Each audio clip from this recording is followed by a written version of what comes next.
ભરૂચના railway station road ઉપર મોડી રાત્રિ એટલે કે સંધ્યાકાળ બાદ બે આંખલાઓ તોફાને ચડ્યા હતા.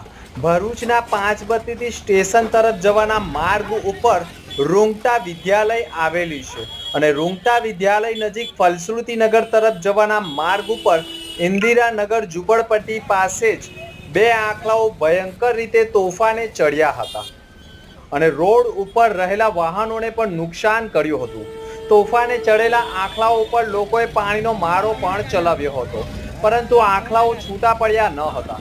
લગભગ 1 કલાક સુધી બે આંખલાઓ તોફાને ચડતા સમગ્ર પંથકમાં વાહન ચાલકોના જીવ તાળવે ચોંટ્યા હતા. જોકે રૂંગટા સ્કૂલ નજીક રહેલા ફ્રૂટ બજારમાં પણ લારી ધારકોમાં પણ ભયનો માહોલ ઊભો થયો હતો.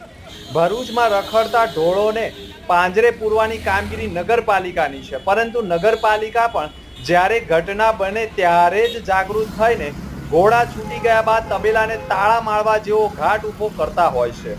હાલમાં સ્ટેશન રોડ ઉપર બે આંખલાઓ ભયંકર રીતે તોફાને ચડતા વાહન ચાલકોના જીવ તાળવે ચોંટી ગયા છે.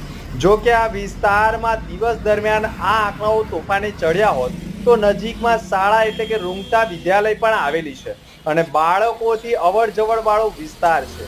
ત્યારે ભરૂચ શહેરમાં આંખલાઓ તોફાને ચડે અને કોઈ નિર્દોષનો જીવ લે તે પહેલા ભરૂચ નગરપાલિકા દ્વારા તાત્કાલિક ધોરણે રખડતા પશુઓને પાંજરે પૂરવામાં આવે અથવા તો સુરક્ષિત સ્થળે ખસેડવામાં આવે તે જરૂરી છે અને માનવ જીવનો બચાવ કરે તે પણ જરૂરી છે. પરંતુ ભયંકર રીતે તોફાને ચડેલા આંખલાઓના કારણે વાહન ચાલકોના જીવ તાળવે ચોંટવા સાથે વાહનોને નુકસાન થયું હોય, જેના કારણે વાહન ચાલકોને ભારે ભયનો માહોલ ભોગવવો પડી રહ્યો છે.